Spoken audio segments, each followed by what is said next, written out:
अस्सलाम वालेकुम दोस्तों, मैं हूं जाहिद भट्टी। आप देख रहे हैं शिकागो देसी व्लॉग। तो आज मैं बनाने जा रहा हूं आलू की टिक्की। तो चले स्टार्ट करते हैं। ये मैंने इसमें ले लिए है टमाटर, धनिया और रेड ग्रीन चिली जो है वो मैंने क्रश कर लिया है। और इसके साथ 6 अदद जो हैं आलू वो उबाल के मैंने रख लिए थे। और अभी ये देखें 6 अदद आलू हैं, ये मैंने अच्छे से बॉईल किए हैं। बॉईल करने के बाद छिलका उतार के तो उनको रख लिया। और अभी 1 टीस्पून जो है वो इसमें रेड क्रश की जाएगी। अभी मसाले ऐड करेंगे। Red crush paper 1 teaspoon. और ये आपने अभी ही ऐड कर देना है ताकि अच्छे से मसाले जो हैं वो आपके आलूओं के बीच में मिक्स हो जाएंगे। तो अभी इसमें 1 टीस्पून जो है वो ज़ीरा मैंने ले लिया है। और ज़ीरा जो है वो भी 1 टीस्पून ही जाएगा। तो ये जो मसाले हैं ये इसमें सिर्फ और सिर्फ टेस्ट के लिए ही मैं यूज़ कर रहा हूँ। तो ये मैंने सूखा धनिया जो है वो लिया है और इसको अच्छे से हाथ की मदद से मसल लेंगे ताकि इसकी खुशबू जो है वो अच्छे से आ जाए, क्योंकि जब इसको मसलेंगे तो इसकी अच्छी सी खुशबू आएगी। तो ये यहाँ पे अजवाइन ली है, ये भी 1 टीस्पून ही है। 1 टीस्पून जो है वो अजवाइन का मैं ऐड करने लगा हूँ इसमें पोटैटोज़ में। तो ये लें जी, ये है, ये ऐड हो गया अजवाइन। तो अभी 1 टीस्पून जो है वो चाट मसाला मैंने लिया है। ये भी ऑप्शनल है, अगर आप यूज़ करना चाहते हैं तो ठीक है। इससे टेस्ट है ये थोड़ा सा मतलब और टेस्टी हो जाएगा, क्योंकि चाट मसाले का जब टेस्ट आएगा तो उसकी खुशबू भी अच्छी सी आएगी। तो ये लें जी, मैंने ऐड कर दिया है चाट मसाला। और अभी मैशर की मदद से पटेटोस को अच्छे से मैश कर लेंगे ताकि मसाले जो हैं हमारे वो अच्छे से मिक्स हो जाएं और पोटैटो जो हैं वो भी अच्छे से मैश हो जाएं। ताकि इसमें बिल्कुल आपने अच्छी तरह इसको मैश करना है। इसमें थोड़ा सा भी जो है वो छोड़ना नहीं है बाकी आपने, कि इसमें मतलब कुछ टुकड़ा जो है वो आलू का रह जाए। अभी नमक ऐड किया है और नमक ऐड करने के बाद धनिया, टमाटर्स और ग्रीन चिली जो मैंने क्रश की थी वो इसमें ऐड करेंगे। ऐड करने के बाद अभी इनको अच्छे से मिक्स कर लेंगे सबको। और मसाले भी मिक्स हो चुके हैं, अभी इनको भी मिक्स कर लेंगे अच्छे से। टमाटरों का जो मैंने बीज थे वो निकाल लिए थे ताकि वो अपना पानी ना छोड़ें। तो अभी इसमें 2 टीस्पून जो है वो कॉर्न स्टार्च जाएगा। तो ये लें जी, 2 टीस्पून जो हैं वो मैंने कॉर्न स्टार्च के ऐड कर दिए हैं इसमें। तो ये है कॉर्न स्टार्च इसलिए यूज़ किया है कि ये थोड़ी सी आपकी जो टिक्की है वो क्रंची और क्रिस्पी बनाएगा। तो अभी इसमें मैंने मैदा जो है वो 1.5 स्कूप जो है वो मैदा ऐड किया है। तो मैदा जो है वो भी आपका जो टिक्की जो है वो आपकी टूटने नहीं देगा। और दूसरा ये है कि उसमें टेस्ट भी अच्छा आएगा। तो चलिए, वो मैंने ऐड कर दिया मैदा भी और कॉर्न स्टार्च भी। तो उनको ऐड करने के बाद अच्छी तरीके से इसको अभी हम मिक्स कर लेंगे। पानी वगैरह कुछ भी ऐड नहीं करना है आपने।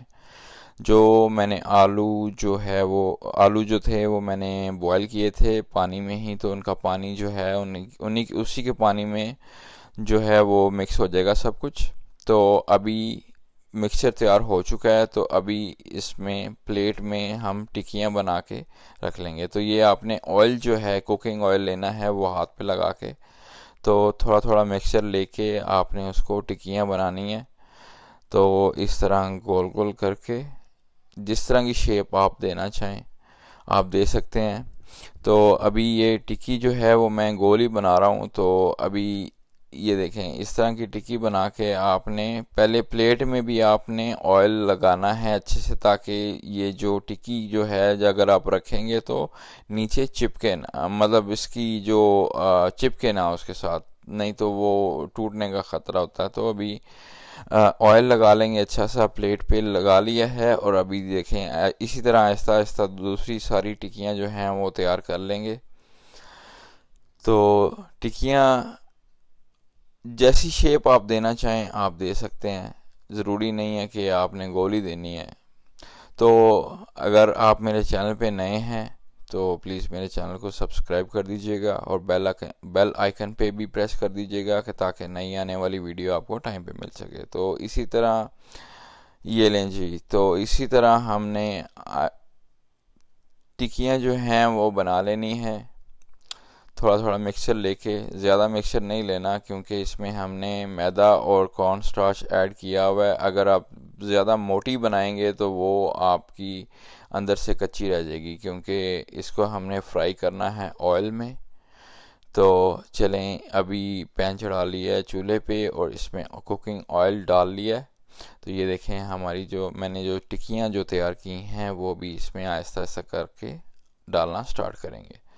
तो ऑयल आंच जो है वो आपने बिल्कुल बिल्कुल लो रखनी है, बिल्कुल लो रखनी है आपने। बहुत कुछ भी ज़्यादा नहीं करनी है, ताकि जो है ना अगर ज़्यादा रखेंगे तो आपकी बाहर से पक जाएंगी, अंदर से जो है वो कच्ची रह जाएंगी। तो आपने जो फ्लेम है वो आपने बिल्कुल लो रखना है, तो बिल्कुल लो फ्लेम पे इसको पकाना है, क्योंकि ये सिर्फ आलू नहीं है, इसमें मैदा भी है, कॉर्न स्टार्च भी है।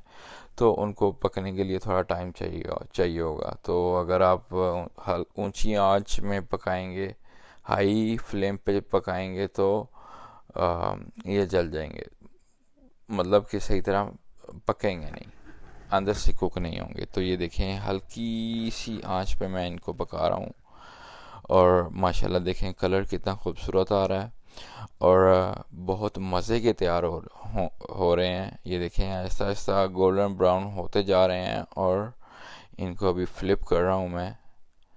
ये देखें माशाल्लाह कलर देखें और बहुत ही मज़ेदार तैयार होंगे। आप अगर ट्राई करेंगे तो इंशाल्लाह आपके भी इसी तरह ही तैयार होंगे। तो ये देखें माशाल्लाह कितने प्यारे लग रहे हैं, लुक देखें और माशाल्लाह खाने में भी इतने ही मज़ेदार हैं और खुशबू जो आ रही है वो भी माशाल्लाह बहुत ही अच्छी खुशबू आ रही है। आप जब ट्राई करेंगे तो इंशाल्लाह आपको भी ऐसे ही खुशबू आएगी और आपको भी ऐसे ही आपके भी ऐसे ही बनेंगे। तो ये देखें यहाँ पे जो है मैंने असल में ये थोड़े से डार्क ब्राउन इसलिए हो गए हैं क्योंकि इसमें मैंने कॉर्न स्टार्च जो है वो ऐड किया था, इस वजह से। अगर आप कॉर्न स्टार्च नहीं ऐड करेंगे तो ये लें जी टिक्कियाँ तैयार हो चुकी हैं। अभी इनको डिश आउट करेंगे। तो माशाल्लाह देखें अल्हम्दुलिल्लाह।